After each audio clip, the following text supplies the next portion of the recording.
All right, as I stated, we have special guest on the show, Tyler Walker. He's the CEO of Drone Roofing. Tyler, thanks for being on the show, man. Absolutely. Thank you for having me. It's a pleasure. Yeah, well, I'm looking forward to it because you have a very unique approach to roofing and to the emphasis on drones and all of that stuff. So before we get into all that, kind of give me your background in the business, how you got into roofing and what led you up to this point. Okay. Well, it's an interesting story. I'll start with kind of why I even got into construction to begin with. I went to school. I graduated from small high school, and as a valedictorian, I was able to choose a school of my choice. I decided Texas Tech University, obviously red and black. Those are my colors that comes up. But they had a great engineering program, and I knew I've always grown up building things and creating things and been a problem solver was just really my natural niche per se. And so graduated, and I had a friend, mutual friend of my wife that was in the roofing industry that reached out and said, I've got an opportunity for you to come in, and as you're deciding on what you want to do with your future, whether you want to be an entrepreneur or a sales guy or whatever it is you want to do, if you want to come, learn some roofing, you come join me. And I had done construction in the past. I'd worked for companies like High Country Utilities out in Louisiana on a basically a what's the word I'm looking for? It was a engineering type.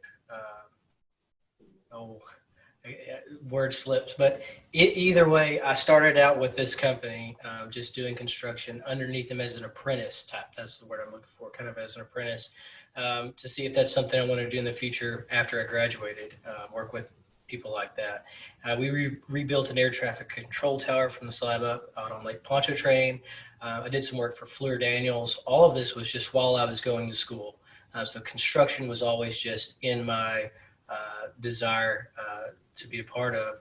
And so after graduation, before just applying and deciding what I wanted to do, went into work do some roofing sales. My first day knocking doors. So I kind of started the whole industry was knocking doors. I was very successful and really just kind of grew to love the roofing industry by being involved with that roofing company. Now that business owner right away knew that I had the entrepreneur mindset. I wasn't so sure of that just yet, but we had a mutual agreement that eventually that we would I would probably do my own thing. And I got together with some guys that I grew up with, some guys that I had been currently working with, and we decided to just go for it. Like a lot of other probably roofing company owners, they started with another roofing company and realized that it would benefit them and their families a lot more to be able to brand and start their own business. And so while I was working for the other company, I've always had technology and engineering as a part of my background. So I could kind of see where the future was going with technology. I noticed that it was a lot easier to use a drone to get up on a really steep roof. There were a lot of adjusters out there who were 60, 70 years old still doing this. And man, I felt for those guys. They were still hustling and getting up there and breaking their backs. And I'm like, you know what? I'd like to do this, but I'd like to do it in a smarter way. And so I saw drones where they were going. We came together with the group of guys that I was with and said, look, this is what we're going to brand it with. We're going to use this as a tool in our business to make us more successful. And that tool was really the reason we branded it drone roofing and construction. And a lot of people always ask me, why are you calling it drone roofing? It's because of the applications that drones have to assist us in doing our job more efficiently and effectively. And that's really how this company got started. Back in 2016, we started with just a couple sales guys, and our first year in business, we did just under $1 million in revenue, and we focused solely on residential. We knew we wanted to get into the commercial game. That was definitely part of our future. We just didn't know quite yet how to get there. We use a lot of training platforms like the Storm Ventures Group training platforms, Sky Diamonds University. We utilize those tools to give us knowledge and wisdom how to procure those opportunities. And then I believe it was our second year in business, we did our first commercial job. So that's kind of how we got started. We got started really small. We're still a fairly small company. We've maintained that revenue each year that we've been in business, and uh, it's a lot of fun. I love it. It's great. So that's really where we came from. Yeah, so it's an interesting, it's a similar story to, like you said, a lot of people out there probably, but I think the big difference in your story is you went into it with an entrepreneur mindset, even though you wouldn't have said that to the company owner, hey, I've got an entrepreneur mindset, I'm going to break off Right. on my own one day. But he saw it in you. You guys Yes. definitely talked about it, and you broke off on your own, and it's a success story. And before we get into all the wild stuff that you are doing with drones that I know 98% of other people out there are not doing, what's the key takeaway from that first year in business? Man, I would say that the key takeaway is ju- so I can honestly say it was very difficult. There was a lot of hurdles that we went through. I'm sure we'll get into that later on. But the key takeaway is just keeping your nose to the grind. I mean, it's a tough industry. There's a lot of competition. There's a lot of people out there, and we don't want it to seem like a cutthroat industry. It shouldn't be. But you just my key takeaway is utilize the resources that other people have used to be successful. Utilize those training programs, those platforms. That's really what built us. We built a really good relationship with uh, some lead generating systems like Next Gen Storm Leads with Kim Reed, and those guys have done so much for this industry. And so the key takeaway is definitely uh, get involved and learn from other people, just like what we're doing here, and with the roofing mastery group. Um, we want to learn from each other. We want to utilize those resources that have been provided to us, and that will definitely grow you each and every year. Wisdom is something that I think is is priceless, and you can get that from these resources. So That's a great point. Yeah, no, I think about guys that are, trying to become pro cyclists one day. It's like, well, if you want to become an Olympic cyclist, you need to start hanging out with other Olympic cyclists. exactly, You need exactly, to learn what they eat. You need to learn what their regimen's like. You need to learn what their training programs like, what kind of bikes they ride, where they ride the bikes. I mean, 100%. if you want to, if and I agree with you. I think the opportunities out there for all of us to help one another are huge. And we love the SVG Training Academy as well. I mean, they're Yeah, just all the different resources that are at our fingertips in a time like this where everything can be done online, or a lot of stuff can be done online, is huge. So, absolutely. so you have a background in engineering. Yes. You're also entrepreneurial, and I feel like with you, that's created a powerful combo. You've had this recipe here of this skill set that's given birth to drone roofing. And so Right. you created your company. You had your first year, which went well, and it kept getting better and better as the years have gone by. But how did you make that transition into commercial roofing? Tell us how that worked. Well, mentorship. Um, I I decided that um, if I was going to be involved, it's a completely different animal. When you're dealing with commercial and that type of business, you need some gray hair. That's what I learned, and I utilized um, mentorship, who from an individual that had been there, had got into the commercial industry. Outside of my network within the industry, I had a mentor that was always there for us. anything we needed. He helped us actually develop and grow the business and our structure in the beginning. And he went on to work for a large company, Signal Restoration. They went and redid the Caribe Hilton after the hurricane out in Puerto Rico. And, just learning his scars, learning his, hurdles that he went through, and utilizing those to try to not necessarily prevent, but learn how to be rigid whenever those things come up. That's really how I transitioned into the commercial industry. It was kind of a piggyback off of what we learned in our training programs and the mentorship that I received, and we utilized that to go out and capture some really large jobs in my home turf, and then after Hurricane Harvey down in Corpus Christi, we went and did a lot. I've done several of the large downtown low slope roofs down there, some very large standing seam metal roofs.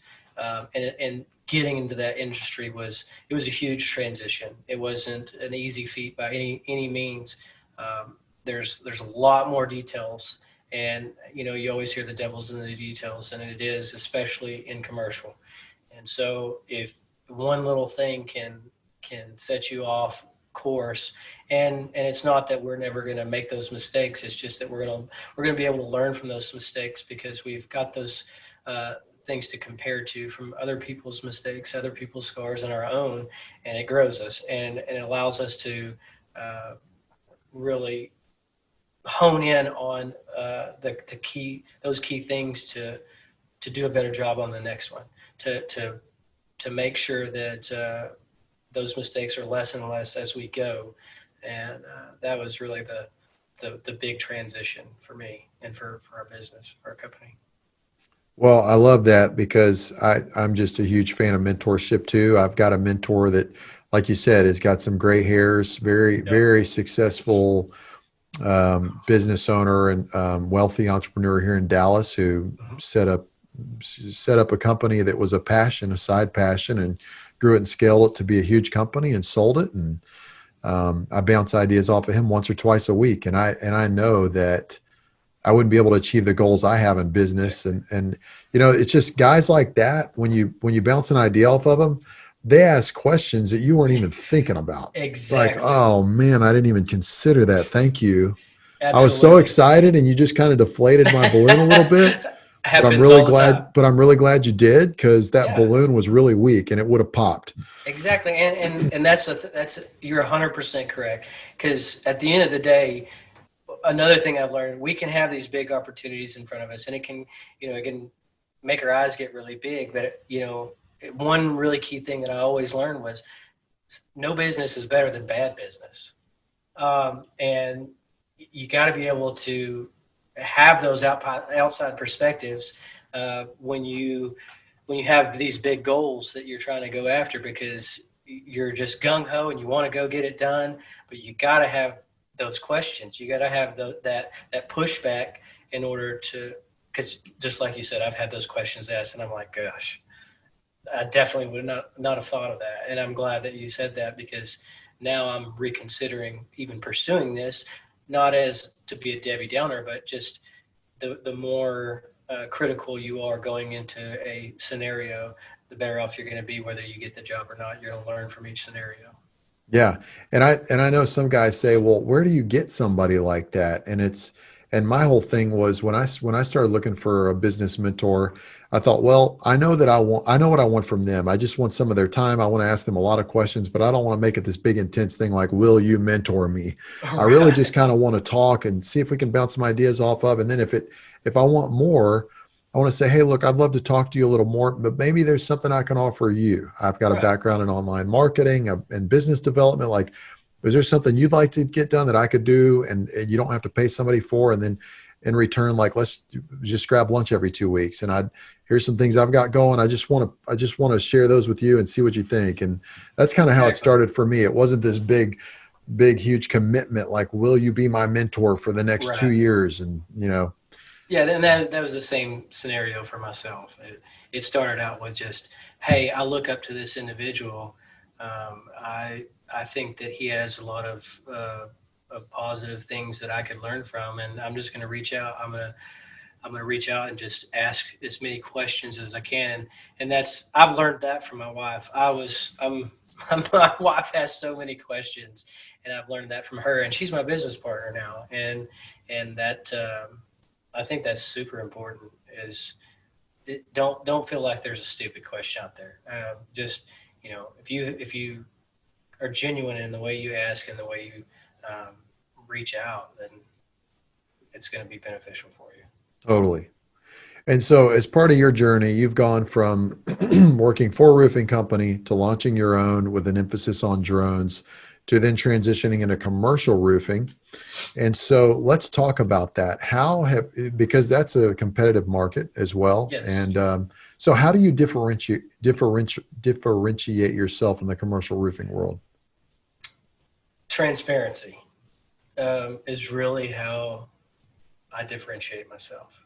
Okay, let's talk about that. What do you mean by that? You tell So, everybody all your problems in your marriage? no, no, not at all. That's funny. No, transparency is a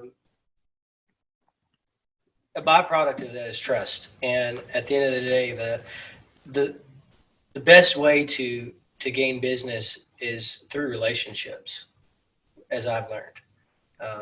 Starting out with mentorship, you have a relationship there, you've gained trust there, you've earned trust there, and so our goal as drone roofing and construction is to create that trust through transparency. And when I say transparency, I mean as we utilize our technology and our drones in order to do that. I procured a large, I say large, one of the first big jobs that I did kind of on my own with this company. Once we restructured it, uh, evaluated everything for a commercial. We captured the business based on that transparency. The fact that we were able to provide full real time view of a job that we're doing with our technology from a bird's eye view gives a client just completely 100% trust. They know that in that contract that we've put together that we're doing exactly what we said that we're going to do, and we have nothing to hide.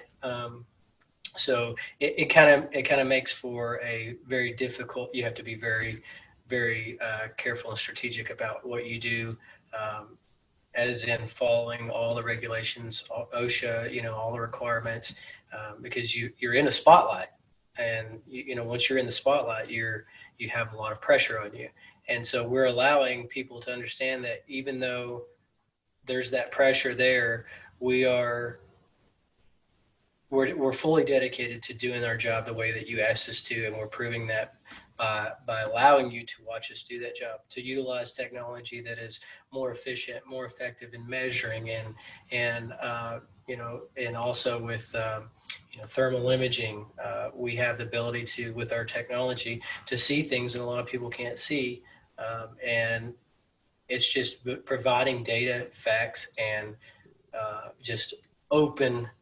It's a fully open line of communication and visual communication, which allows us to lay it all out there, and we utilize that with our goal to give them 100% commitment in our contractual agreements.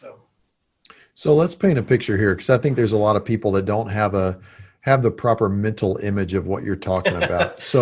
So what you're talking about is you're talking about, like, let's say you guys get a big commercial roofing project that's going to take however long, 2 or 3 weeks at least. Right.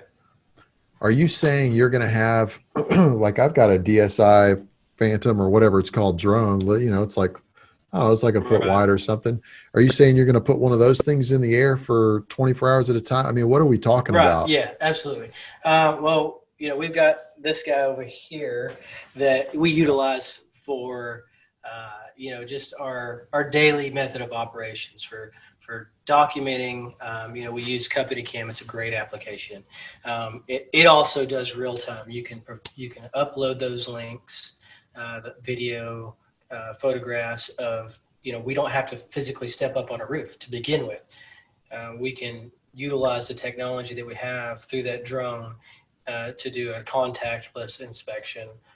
We get up there, we can get on a very tall roof, a very steep roof, and we're not damaging that roof in the process. We're not causing other issues, giving them concern that maybe we're causing damage in order to earn their business. Because you never know, there's people out there that'll get up there, and I've heard of people using hammers on a roof, to make it look like hail damage. And so right off the bat, they know that we're doing our best to give them that assurance. And so we utilize something like that in the very beginning. And then I say we get a job that lasts 2 to 3 weeks. We've got a patented system that is available actually to other contractors that we can put a drone in the air. It's not just a little guy like that. Normally in that scenario, when you have a week-long process, we've got a larger bird that sometimes can weigh up to 47 pounds in the air. And we have a patented system where we have a constant power source going to that's sending data back as well. And so we can provide a real-time link with an encrypted code to the people that we choose that are involved with that, whether it's the carrier, the client, the project manager, our office staff, people that are a part of that agreement can physically at any point in time pull up on any device that they want to and see where we are in the process. So it kind of bypasses the whole, weekly updates. We're allowing them to see that, and it's recording it. And so they have access also after at any point that day's process. It's a visual, just a visual way of looking at things and seeing what's been completed without us having to type something up, without us having to put together a big email that talks about what we've done that week. And so it's just using, we say we're tech powered, data driven. So we use the tech to provide data in order to give assurance of what's going in our process. And so as you guys do that and you deploy this system, this technology system to give transparency, like you discussed, and do these things that you just don't hear a lot about, how's it been going? I mean, is business growing? How are you going from launching this system and getting one commercial project to the next one? I mean, you doing 2 projects a year, or are you growing, or how's it going? No, it's going great. We pretty much really launched this. We really launched this at the last SVG event. We actually live streamed a really neat basketball event for SVG. We went out and we did some really cool stuff with Steve Soul on a very historic build that he did in downtown Dallas, the Old Red Museum. And, we kind of slowly implemented that and allowed people to see what we were doing. And then we really launched it on one of our big main jobs that we completed at the end of the year last year. And obviously things have looked a lot different for most folks because of where we are right now with our economy, where we are as a country. But we are still utilizing that daily. We are still, I've even done it on residential jobs as well. We've got this, not just for commercial, we're also using it. I mean, because it's great for residential as well. We've got this drone in a box that we're developing, where you can set it up on a residential job, and just imagine the kind of feedback, the kind of leads that you're going to generate on your own by having a system like that in a neighborhood that's had damage. Everybody and their dog is going to look outside their window and say, well, what is this drone doing in the air above this house while these people are working? I got it. Of course, anybody's going to wonder what's going on. They're going to be curious about it, and you have a really easy opportunity to just meet somebody and explain to them your process and why you're doing that, and it sells itself, and it has proven that already. We've had great success with residential and commercial. We actually captured that job that we finished last year because of that. Um, we presented in front of a commissioner's court to a big group of people, and when they understood that they had the ability to have their eyes on that project, this is not some little easy project. It's a very detailed project.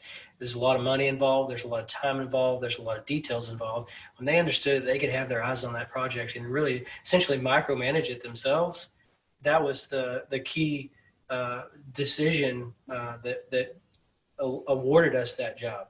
And so during the whole process, it's been amazing to see how it's benefited other people, how it's benefited us, and we're now even offering it to other people. It's a great way to help other contractors to grow their business as well, and it's been very successful in my opinion thus far. So I've got two questions on the heels of that. One is, so if I'm the general contractor, can I just use a drone, or do I need to get a pilot's license?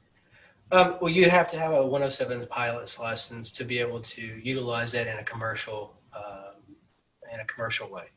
And But if I so, want to, but if I want to do a roof inspection, am I in danger of getting a ticket if I fly the company's drone? now, the regulations are changing regularly. Initially, it started out as you can fly as recreational as long as you're really not charging somebody and as a service um, to do that. You can get up there and you can inspect anybody's roof if they give you permission to. And now as those things have changed, we just make sure that we are in compliance no matter what. We carry our 107 pilot's license, and so it's obviously if you're looking into uh, doing something like that, flying a drone for your business, I would suggest looking into that and reaching out to the FAA and digging into that. But we don't at this point. We as the regulations have changed, we're obviously always updating and doing our due diligence. But I would encourage somebody that's wanting to use a drone for their company or for their business to get their 107 pilot's license. Yeah. Bottom line is make sure you're up to regulation, no matter what they are Absolutely. at the time, right? Yeah, Because at the time of the absolutely. recording of this podcast, they're going to be one thing, and then 2 years from now, they're going to be Exactly. different. Exactly. And things could have changed yesterday, and I just haven't, obviously gotten those updates yet. So there's also that. So you've experienced success in the commercial space. You are doing some things with drones that most people are not doing, which is exciting and which is getting you more business. But what's been the biggest hurdle you've faced, or maybe continue to face? Is there one big one, or is there one that continually comes up that you face when you're trying to get more jobs in the commercial roofing space? Just as a business owner in general, as a company, or with Yeah. with the technology. No, I guess with the business owner, as a business owner with your company. One of the biggest hurdles is obviously, we're in most of us, there's a difference between the retail world and the insurance restoration side of things. And we primarily focus on the restoration side of things. And the reason being is because there's amazing margins there, and there's, um, it's a great business structure to be able to pursue stuff like that. And essentially it's the hunt to a lot of people that makes it so much fun and just exciting. But the biggest hurdle that I face as a business owner and as a company is competing against people who aren't willing to follow those regulations and those rules, who are willing to undercut you and who are willing to come in and offer things that they shouldn't be offering. It's an unregulated industry, and so it makes it very difficult, even if you are a licensed contractor, which is not required in the state of Texas as a general contractor or a roofing contractor. But we do um, maintain those regulations within our business, and we want to make sure that that we're always doing the right thing by our customers, by our clients, and that hurdle is, I feel like it's getting a little bit better. There's a lot of there was a recent bill last September, that essentially was trying to help semi-regulate the industry. You have the bill states that you're required to pay your deductible. You still have those people out there that are willing to eat that, who are willing to absorb that, and we're just not willing to do that. We'd rather, unfortunately, lose a customer than do something like that. And that's another reason why I'm involved with the American Policyholders Association. Is we want to level the playing field. We want to hold everybody. We want to hold ourselves accountable and everyone else involved in this industry, especially the carriers right now, because the carriers are offering programs while there's a bill that states that you cannot absorb, eat, swallow the deductible. They're offering programs where they have their own elite contractors where they're telling their clients, their customers, who are also our clients and customers, that if you utilize this group, they will eat your deductible. So, I mean, it makes it a very difficult hurdle to overcome. You have to sell yourself and your company and your value, and it can be a hurdle, and it especially if you're in a region where there are a lot of other contractors like Dallas. Dallas has it's one of the biggest cities with most roofing contractors in the United States. So it's a very competitive market, which we're kind of on the back 40 of Dallas, over here in Granbury where we're located, but we do a lot of business over there too. So I would say that's the biggest hurdle that I face as a business owner. Yeah, I mean, I'm in Dallas and I've never run into you. Yeah, a lot of people haven't heard of us. Probably never will. It's such a big city. There's so many of us. But you know what? To that point, I think it's so interesting because we were talking about this. I was riding around with the owner of Raintight today, and we were talking about stuff. And there's some sales guys out there that are scared by the fact that there's some guys out there that will still sell eating the deductible, or okay, legally I can't take your deductible off. Well, here's what I'll do. If you'll let me put a yard sign in your yard, we'll call that a marketing fee, and I'll pay you, what's your deductible? It's $2,800 or whatever. Okay, I'll pay you that for marketing and all this other stuff. And my whole thing is like, my sales approach is the challenger method, which I didn't even know it was called that until a couple of years ago.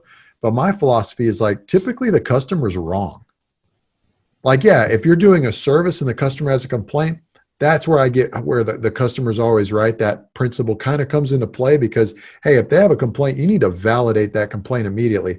But typically, when it comes to any sort of complex product or service, the customer doesn't have a clue what's going on.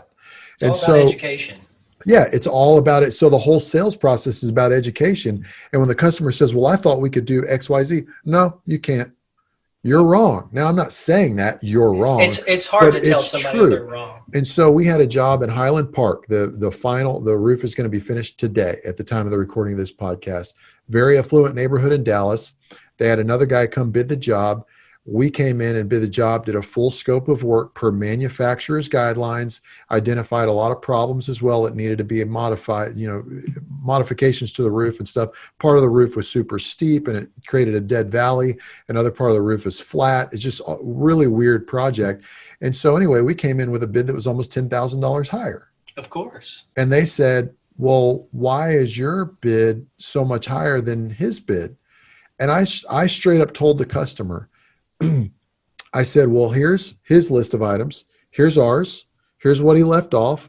And in addition to that, I said, candidly, I don't think he can even do this job for the amount he bid it for. And I don't think he can even break even on the job. And I said, you're an attorney. I told the customer this.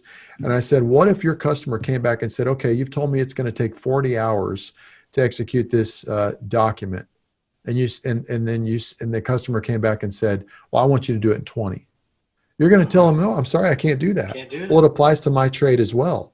And if you want us to cut corners and you want to find the cheapest person in town, have at it. But we're not that. We want to Exactly. do excellent service. We want to give you exactly what you need to keep a roof over your head, and we want referral business, and we want to give you world-class customer service in the process.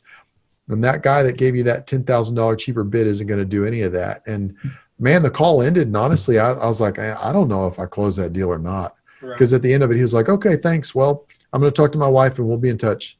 And we got off the Yep. Zoom call and I was just like, dang, I wonder if I could have done a little better with that. And I wasn't a jerk or anything, but I basically Right. just told him, like, here's the reasons why what you're thinking should happen isn't going to work. Yep. And man, they texted me the next day and were like, hey, we want to go ahead and get started. And Yep. we're going to pay all cash and, you know, da, da, da, da. So I was like, Don't you great. love that?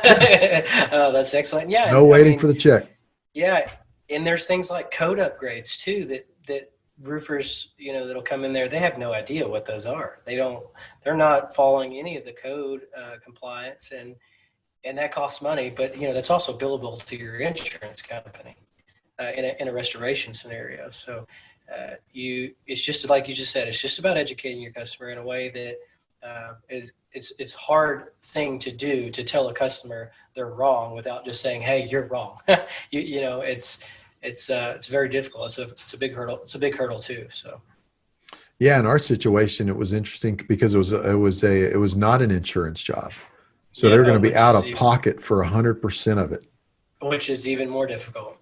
Yeah, and so the only thing we could do to save them money was only a couple of things we could do to save them money, and one of them they had a fancy ridge shingle on top of the ridges of the roof, and they asked if we could change that and different stuff like that. But the education thing is so huge. I mean, I feel like the more Absolutely. educational you can be, the less you're trying to close a deal. Absolutely. And that goes back to like what we talked about at the beginning, is utilizing the resources that are out there, like those training programs. You can get that education up front, and know going into a scenario like that, you're prepared for everything.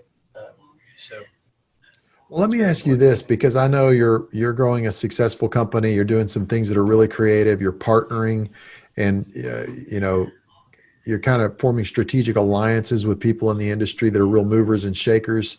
And so you're exercising some leadership to pave a way for all this stuff to happen. So what would you say over the last few years has been the key to your effectiveness as a leader? Um, Invisible leadership. Okay, explain that, because I'm looking at you right now. You can see me. So what are we talking about? You know, it goes back to wisdom, and you know, it's better than strength, in my opinion. And it's really the strongest asset to one's character and their leadership, and being able uh, to lead from the front in a way that it's not just a look at me, here I am. Every time I walk into the room, I'm the guy in charge. Those are great people, and we need those people in our industry. But for me, the invisible leadership is leading by example, um, doing doing the right thing, even when it's a hard thing to do as a business owner, because you're always going to come across things where you have a salesman that worked their butt off, that you know, made a mistake. Do you go ahead and do you still pay them what you're originally supposed to pay them with that mistake? You know, you can be an invisible leader and work with those people and still reward them in a way without letting everybody know, like, this is what's right. This is what we need to do, and let's not make those mistakes anymore. You know, even as a business owner, 4 years in the business, I'm still making mistakes every day. If I didn't, you know, none of us are perfect, and if we didn't learn and grow from those mistakes, then that's the problem. There's a problem there. But um, I'm a man of faith, so I think about Solomon in the scripture.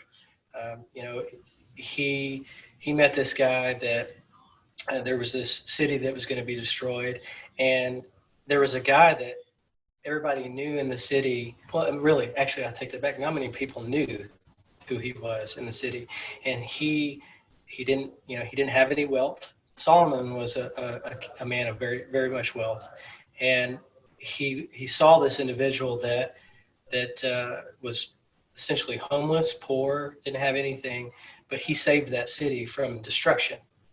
And so what Solomon learned from that scenario is it doesn't matter.